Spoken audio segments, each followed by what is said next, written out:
Hello friends, అందరికీ నమస్కారం. Welcome back to our channel. ఏపీలో కొత్త పెన్షన్లకు దరఖాస్తులు పెట్టుకోవడానికి ఎదురు చూస్తున్నటువంటి వాళ్ళందరికీ ప్రభుత్వం గుడ్ న్యూస్ అయితే చెప్పింది. జిల్లాకు 200 పెన్షన్ల చొప్పున రాష్ట్ర వ్యాప్తంగా 28 జిల్లాలకు గాను 5,600 మందికి అవకాశం అయితే కల్పించబోతుంది. అయితే చాలామంది కూడా ఈ అప్లికేషన్స్ అనేటువంటివి ఎప్పుడు మొదలవుతాయి, ఎలా అప్లై చేసుకోవాలి, కావాల్సినటువంటి డాక్యుమెంట్స్ ఏమిటి, అర్హతలేంటి, అనర్హతలేంటి, ఈ విధంగా వీటన్నిటి గురించి అడుగుతూ ఉన్నారు. నేను మీకు ఈ వీడియోలో క్లియర్‌గా వన్ బై వన్ అయితే ఎక్స్‌ప్లెయిన్ చేస్తాను. తప్పకుండా వీడియోని అయితే ఎండ్ వరకు చూసి మీకు ఎటువంటి డౌట్ ఉన్నా సరే కమెంట్ సెక్షన్‌లో పెట్టి అడగండి. నేను వెంటనే రెస్పాండ్ అయితే అవుతూ ఉంటాను. ఫస్ట్ టైం ఛానల్ చూసేటువంటి వాళ్ళందరూ కూడా ఛానల్‌ని సబ్స్క్రైబ్ చేసుకునేసి పక్కనే ఉన్నటువంటి బెల్ ఐకాన్‌ని క్లిక్ చేసి ఆన్‌లో అయితే పెట్టుకోండి. లేట్ చేయకుండా టాపిక్‌లో గనుక వచ్చేసినట్లయితే, మనకు రాష్ట్రంలో ముఖ్యమంత్రి నారా చంద్రబాబు నాయుడు గారు గత నెలలో ఈ పెన్షన్ల మీద రాష్ట్రంలో ఉన్నటువంటి మంత్రులు, జిల్లాల కలెక్టర్లతో మీటింగ్ ఏర్పాటు చేసి ఫైనల్‌గా ఈ కేటగిరీకి చెందినటువంటి వాళ్ళకు మాత్రమే ముందుగా అవకాశం కల్పించండని అధికారులకు ఆదేశాలు జారీ చేశారు. సో, అయితే మీకు తెలుసుకోవాల్సింది ఏంటి అంటే, ఇప్పుడు ఈ యొక్క అప్లికేషన్స్ అనేటువంటివి ఎవరెవరు పెట్టుకోవచ్చు, ఎవరు మాత్రమే అర్హులు అనే వివరాల గురించి తెలుసుకోవాలి. దాని గురించి అయితే ముందుగా చూద్దాం. ఓకేనా? సో, ఇక్కడ మీరు స్క్రీన్ మీద అయితే చూడొచ్చండి. డీటెయిల్స్ మొత్తం కూడా ఈ విధంగా గ్యాదర్ చేసి తీసుకొచ్చాననమాట. సో, మనకు ప్రస్తుతం ఎవరెవరికి అవకాశం కల్పించబోతున్నారు అంటే, రాష్ట్రంలో ఉన్నటువంటి దీర్ఘకాలిక వ్యాధిగ్రస్తులు, క్యాన్సర్ రోగులు, అలాగే వికలాంగులు. ఓకేనా? సో, ఇక వన్ బై వన్ అయితే క్లియర్‌గా చూద్దాము. వికలాంగుల్లో సాధారణంగా వికలాంగతత్వం కలిగి ఉన్నటువంటి వాళ్ళు అప్లై చేసుకోవచ్చు. అలాగే బహుళ వికలాంగతత్వం కలిగి ఉన్నటువంటి కుష్ఠరోగులు ఎవరైతే ఉంటారో వాళ్ళు కూడా దరఖాస్తులు అనేది పెట్టుకోవచ్చనమాట ఇప్పుడు. దాని తర్వాత పూర్తి వికలాంగతత్వం కలిగి ఉన్నటువంటి వాళ్ళు, వీళ్ళకి 15,000 వస్తుంది. నార్మల్‌గా వికలాంగతత్వం కలిగి ఉన్నటువంటి వాళ్ళకు 6,000 అయితే వస్తుందనమాట. సో, పర్సెంటేజ్‌ని బేస్ చేసుకొనైతే ఉంటుందండి ఇది. మీకు సదరం సర్టిఫికేట్‌లో 40% నుంచి 85% లోపల ఉన్నట్లయితే మీకు ఎంత వస్తుంది అంటే 6,000 అయితే వస్తుంది. 85% నుంచి 100% లోపల ఉన్నట్లయితే 15,000 పూర్తి వికలాంగతత్వం అంటారు. 15,000 అయితే వస్తుందనమాట. ఇక్కడ చూడొచ్చు, పారాలిసిస్, వీల్ చైర్ లేదా మంచానికే పరిమితమై ఉన్నటువంటి వాళ్ళకు పూర్తి వికలాంగతత్వం కింద 15,000 అయితే వస్తుంది. కాబట్టి వీళ్ళు అప్లై చేసుకోవచ్చు. వీళ్ళు కూడా అర్హులే అవుతారు. శరీరంలో కదలిక లేకుండా, ఓకేనా, కదలని స్థితిలో ఉండేటువంటి వాళ్ళు. నెక్స్ట్ వచ్చేసి తీవ్రమైనటువంటి మజిల్స్ వ్యాధులు కలిగినటువంటి వాళ్ళు ఎవరైనా ఉన్నట్లయితే, ప్రమాదాలకు గురై బాధపడుతూ ఉంటారు కదా! అటువంటి వాళ్ళకు కూడా అవకాశం అయితే ఇచ్చారండి.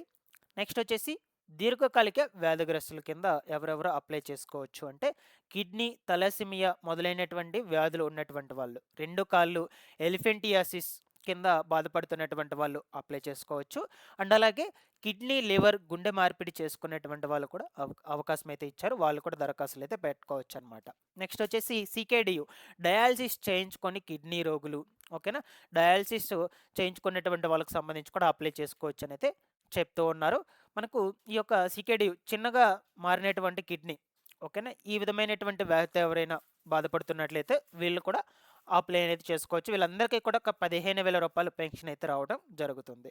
నెక్స్ట్ వచ్చేసి ఇతర వర్గాల వారు, ఓకేనా, ప్రైవేట్ ఆసుపత్రుల్లో డయాలసిస్ చేసుకునే సీకేడీ రోగులు ఎవరైనా ఉన్నట్లయితే అటువంటి వాళ్ళు అప్లై చేసుకోవచ్చు. వీళ్ళకి పెన్షన్ 10,000 అయితే వస్తుందండి.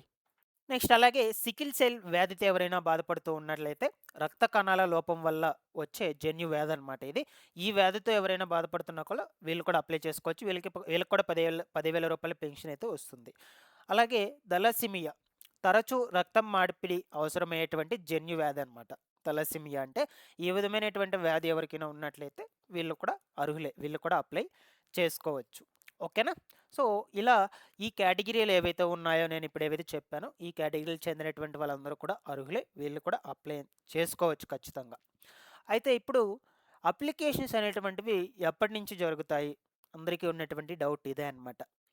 మనకు ముఖ్యమంత్రి నారా చంద్రబాబు నాయుడు గారు జస్ట్ పర్టిక్యులర్‌గా ఈ కేటగిరీ చెందినటువంటి వాళ్ళకి మాత్రం అవకాశం అయితే కల్పించండి. అది కూడా ఒక జిల్లాకు 200 మందికి మాత్రమే అవకాశం కల్పించండి అని అయితే చెప్పారు. అంతేకాని పర్టిక్యులర్‌గా ఈ డేట్ నుంచి అప్లికేషన్స్ మొదలుపెట్టండి అనేది చెప్పలేదన్నమాట.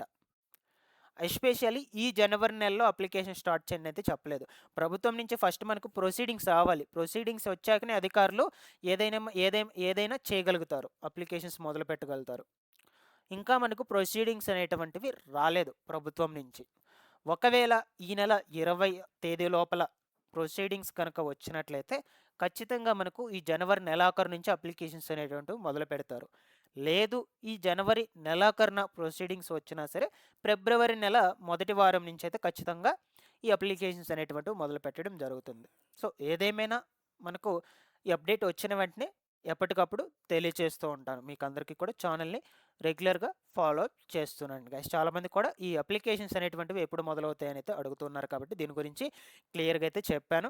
మీకు ఏమైనా డౌట్స్ ఉన్నా కూడా కామెంట్ సెక్షన్లో అయితే అడగండి. ఇక అప్లికేషన్స్ ఇవన్నీ కూడా మనకు ఫస్ట్ డేట్స్ అనేటువంటివి అనౌన్స్ చేయాలి. దాని తర్వాత అప్లికేషన్స్ రిలీజ్ చేయాలి. దాని తర్వాత మీరు అప్లై అయ్యేటువంటిది చేసుకోవాల్సి అయితే ఉంటుంది. ప్రస్తుతానికి మీకు డాక్యుమెంట్స్ చెప్తాను. ఈ డాక్యుమెంట్స్ అన్నిటినీ కూడా రెడీగా పెట్టుకోండి. కేటగిరీస్ వైజ్గా చెప్తాను. దీర్ఘకాలిక వ్యాధిగ్రస్తులు ఎవరైతే ఉన్నారో సో వీళ్ళకి ఖచ్చితంగా మెడికల్ సర్టిఫికేట్ అనేది ఉండాలన్నమాట. మెడికల్ సర్టిఫికేట్ లేనట్లయితే వీళ్ళు అప్లై చేసుకోవడానికి అవకాశం అయితే ఉండదు. అలాగే క్యాన్సర్ రోగులకు కూడా మెడికల్ సర్టిఫికేట్ ఉండాలి. వికలాంగులు ఎవరైతే ఉన్నారో ఈ వికలాంగులకు వచ్చేసి సదరం సర్టిఫికేట్ ఉండాలి. వీళ్ళకి 40% అబోవ్ ఉండాలి. సదరం సర్టిఫికేట్ ఉండి దాంట్లో 40% అబోవ్ ఉండాలి. అండ్ అలాగే 85% అబోవ్ ఉన్నా కూడా నో ప్రాబ్లం.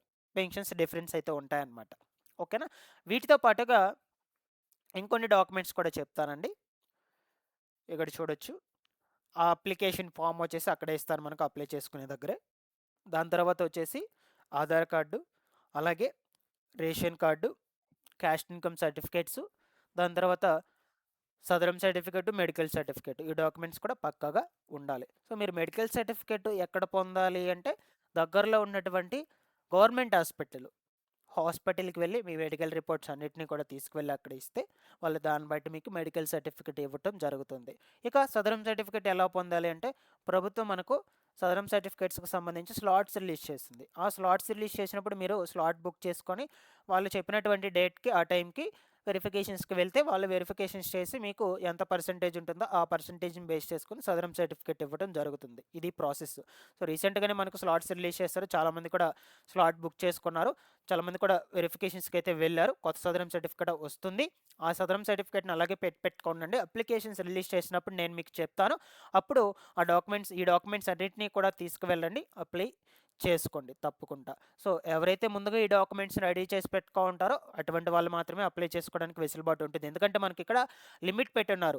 జిల్లాకు 200 మందికి మాత్రమే అవకాశం కల్పిస్తూ ఉన్నారు. రాష్ట్ర వ్యాప్తంగా 5,600 పెన్షన్లు మాత్రమే అందువల్ల చెప్తూ ఉన్నాను. సో మీరు ఎంత త్వరగా వీలైతే అంత త్వరగా ఈ డాక్యుమెంట్స్ అన్నిటినీ కూడా త్వరగా ఏర్పాటు చేసి పెట్టుకోండి. అప్లికేషన్స్ రిలీజ్ చేసిన వెంటనే మీకు అప్డేట్ అనేది అందజేస్తూ ఉంటాను గైస్. ఛానల్ని రెగ్యులర్గా ఫాలో అప్ చేస్తూ ఉండండి. Thanks for watching this one.